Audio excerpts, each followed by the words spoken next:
Hello everyone, welcome to enjoy learning. আজকে আমরা দেখব কিভাবে যে কোনো সংখ্যা পদ্ধতি থেকে, যেমন আমরা যে কোনো সংখ্যা পদ্ধতি থেকে দশমিক সংখ্যা পদ্ধতিতে রূপান্তর করতে পারি, যে কোনো সংখ্যা পদ্ধতি থেকে। ঠিক আছে, আমরা এখানে কী সংখ্যা পদ্ধতি থেকে যেতে পারি, যেমন বাইনারি থেকে যেতে পারি, অক্টেল থেকে যেতে পারি, আর হচ্ছে কি হেক্সাডেসিমাল থেকে যেতে পারি। কার কাছে যেতে পারবো? দশমিকের কাছে, মানে কি ডেসিমালের কাছে। ঠিক আছে, তো বাইনারি কাছ থেকে যাই, অক্টেল থেকে যাই, আর হেক্সাডেসিমালের কাছ থেকে যাই, সবসময় আমার একটা রুলসই ফলো করতে হবে। ওকে, তাইলে আমি হচ্ছে গিয়ে কি এখানে হচ্ছে হেক্সাডেসিমাল থেকে ডেসিমেলে যাওয়ার একটা কনভার্সন আমি এখানে দেখাইতেছি। ওকে, প্রথমত আমাদের হেক্সাডেসিমালের একটা সংখ্যা নেওয়া লাগবে, যেমন 31D.E6। ঠিক আছে, এটা হচ্ছে কি হেক্সাডেসিমালের একটা সংখ্যা। এখান থেকে আমরা যাবো কাছ থেকে হোয়াট ডেসিমেল। ঠিক আছে, মানে 10। ওকে,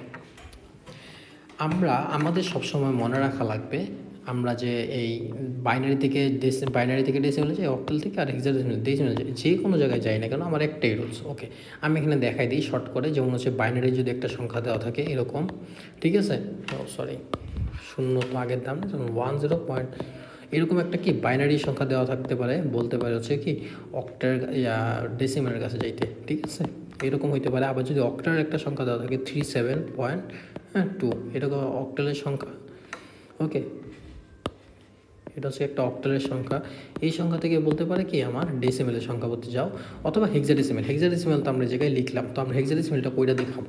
তো আমরা ফার্স্টে একটু রিভাইজ দিই যে এটার নিয়মটা আসলে কি। নিয়মটা হয় হচ্ছে, আমরা যেই সংখ্যা পদ্ধতি থেকে ডেসিমেল সংখ্যা পদ্ধতি যাই না কেন, আমাদের একটা কাজ করা লাগবে। প্রথমত সেই কাজটা হবে, আমরা দশমিকের আগে যে সংখ্যাটা পাইতেছি, যেমন এই জায়গায় বাইনারি সংখ্যাটা হচ্ছে কত 1, এই যে এইটা, এখানে হচ্ছে যে 1টা, এটার একটা স্থানিক মান আমাদের কি মনে মনে 0 ধরা লাগবে।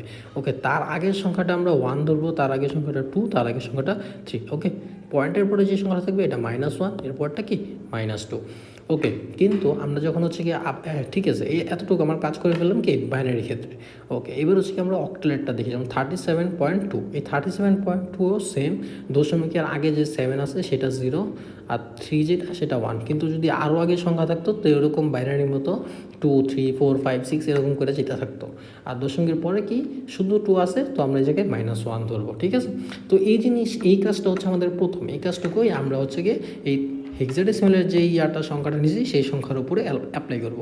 তো ডি যে মানটা আছে, ডি এর উপরে আমার কি থাকবে 0 দশমিকের আগে, আর তার আগের সংখ্যা 1, তার আগের সংখ্যা 2। ওকে, এরপরে হচ্ছে দশমিকের পরের কি আছে E6 এর ফার্স্ট সংখ্যা, সো -1, এই 6-এর হচ্ছে কি -2। ওকে, আমরা হচ্ছে এই কাজটুকু করে ফেলার পরে আমাদের কি করতে হবে, আমাদের হচ্ছে নেক্সট একটা লাইন কাজ করতে হবে, সেটা হচ্ছে ওকে, আমরা হচ্ছে সেটা করব, আমরা যে ফার্স্ট যে হেক্সাডেসিমাল সংখ্যাটা নিয়েছি সেটা নেব 3 নেওয়ার পরে ইন্টু করব কত 16। এখন 16 কেন? কারণ আমরা কি হেক্সাডেসিমালের কাছ থেকে যাইতেছি। যদি আমরা বাইনারি, এটা যদি একটা অক্টেল সংখ্যা হইতো তাহলে আমরা এই জায়গায় কি 16 লিখতাম না, এই জায়গায় আমরা লিখতাম হচ্ছে 8, অক্টেল সংখ্যা যেহেতু। আবার আমরা যেহেতু এই জায়গায় যদি আবার আমরা বাইনারি থেকে যেতাম তাহলে আমরা এখানে 2 লিখতাম। ঠিক আছে, তো আমরা তো এখন যাইতেছি কি হেক্সাডেসিমালের কাছ থেকে, তো আমরা এখন হেক্সাডেসিমাল সংখ্যাটা লিখলাম 16। ওকে, তো এখন 16-এর উপরে পাওয়ার কত হবে? 16-এর উপরে পাওয়ার হবে হচ্ছে কি আমরা যেই সংখ্যাটা মনে মনে নিয়েছিলাম সেটা কি হবে, ওই মানে এই 16 যে বেসটা আছে সেটার উপরে পাওয়ার। ওকে, এখন 16-এর উপরে পাওয়ার দেখেন 0 হবে না, আমরা এখানে ভুল লিখছি, আমরা হচ্ছে 3, আমরা 3 সংখ্যাটা নিয়ে কাজ করতেছিলাম এই জায়গায়। তো 3-এর উপরে পাওয়ার কত ছিল 2, মানে মনে মনে যেটা নিয়েছিলাম সেটা হচ্ছে 2। আমরা হচ্ছে 16-এর উপরে সেই সংখ্যাটাই নিব যেটা হচ্ছে কি আমরা এই যে এখানে যে সংখ্যাটা নিছি সেটা, মানে আমরা ফার্স্ট থেকে কাজ করতেছি, তো 3 নিছি, 3-এর উপরে যেটা মনে মনে সংখ্যা আসবে সেই সংখ্যাটাই নিব। ওকে, প্লাস এরপর হচ্ছে 1 × 16, পাওয়ার হচ্ছে কি কত 1। ঠিক আছে, ওকে, এটা কেন? কারণ হচ্ছে কি এই জায়গায় 1 আছে, আমরা কি 16-এর উপর পাওয়ার কত দেব 1 দেব, প্লাস ডি। এখন ডি এর মানটা কত আমরা জানি হচ্ছে কি এর মান 10।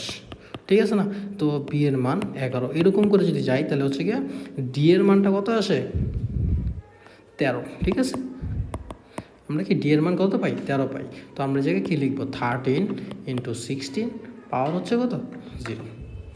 বুঝতে পারছি, ডি এর উপরে যেই মনে মনে সংখ্যাটা নিয়েছিলাম সেটি হচ্ছে কি আমাদের 16-এর উপরে পাওয়ার। ওকে, এবার দশমিকের পরের কাজে আসি, যেমন এখন ডি যদি 13 হয় তাহলে কত হবে 14। ঠিক আছে, ইন্টু 16 পাওয়ার হচ্ছে কত -1 প্লাস 6 ইন্টু 16 পাওয়ার -2। ওকে, আমরা যখন এই সংখ্যাটা পাওয়া যাবো, এখন হচ্ছে কি এটার ক্যালকুলেশন করার সময়। ঠিক আছে, এখন ক্যালকুলেশন করতে গেলে আমাদের ফার্স্ট কী করতে হবে, ফার্স্ট হচ্ছে আমাদের 16-র উপরে পাওয়ার যেটা আছে সেটা করতে হবে। 16 পাওয়ার কত 2, আমরা পাই হচ্ছে 256। আবার এখন 256 ইন্টু যদি আমরা করি 3, তাহলে যা পাবো সেটা হচ্ছে কি এই পুরোটার অ্যান্সার। ওকে, মানে 768 প্লাস, এবার হচ্ছে গিয়ে 16-এর উপরে কি পাওয়ার হচ্ছে -1, না সরি শুধু 1, ঠিক আছে, পাওয়ার 1 16। ওকে, আমরা পাই হচ্ছে 16, আর একের সাথে গুণ করলে সেটা 16ই হয়। ওকে ওকে, এরপর হচ্ছে 16 পাওয়ার 0, 16 পাওয়ার 0তে 1 হয়, 16 পাওয়ার 0, ঠিক আছে 1, তো 1 ইন্টু 13 কী হবে 13। ওকে, প্লাস এরপর হচ্ছে 16 পাওয়ার -1, আমরা এখানে পাই 0.0625। ওকে, এইটা ইন্টু কত দিতে হবে 14। ওকে, আমরা পাইছি হচ্ছে 0.875। এটা কি পাইলাম 14-এর সাথে গুণ করার পরে যা পাইছি আমি একবারে লিখতেছি। ওকে, পরে গুণ সরি প্লাস করার পর হচ্ছে 16 পাওয়ার -2। ওকে, আমরা এখানে একটা সংখ্যা পাইছি 0.00390625, এত বড় একটা সংখ্যা আছে কিলোটারে, কিন্তু এটাকে যখন আমরা গুণ করব কত 6 দিয়ে, তখন হচ্ছে কি আমাদের যেই সংখ্যাটা আসবে সেটাই হচ্ছে কি আমাদের অ্যান্সার থাকবে। ওকে, তাহলে হচ্ছে কি আমরা লিখবো এখানে 0.023437 আমি পুরোটাই লিখলাম, আপনারা 3-4টা নিতে পারেন, কোনো সমস্যা নেই। ওকে, এখন হচ্ছে কি আমাদের কি পুরো সংখ্যাটাকে যোগ করতে হবে। তো প্রথমে আছে 768 যোগ 16 যোগ 13 যোগ 0.875 যোগ 0.0234375। ওকে, আমি পুরো সংখ্যাটাই নিলাম। ওকে, তাহলে আমরা পাই হচ্ছে কি 797.898,438। ঠিক আছে, আমরা এই সংখ্যাটা পাই। এই সংখ্যাটা কিসে আছে ডেসিমেলে। ওকে, এটাই হচ্ছে কি আমাদের অ্যান্সার। হেক্সাডেসিমেল থেকে আমরা ডেসিমেলে এই নিয়মে যেতে পারবো। এমনকি সবগুলা যে কোনো বাইনারি সংখ্যা থেকে বা যে কোনো ডেসিমেল বা যে কোনো সংখ্যা পদ্ধতি থেকে কি আমরা কি ডেসিমেল সংখ্যা যেতে পারবো এই নিয়মে। শুধুমাত্র আমাদের কি মনে রাখতে হবে, এই জায়গায় যে সংখ্যাটা আছে, আমরা যে এই সংখ্যাটা যে ইউজ করলাম 16, এই জায়গায় যদি বাইনারি থেকে যাই তাহলে 2, অক্টাল থেকে যাই তাহলে 8, আর যদি কি হেক্সাডেসিমাল থেকে যাই তো ওই জায়গায় 16।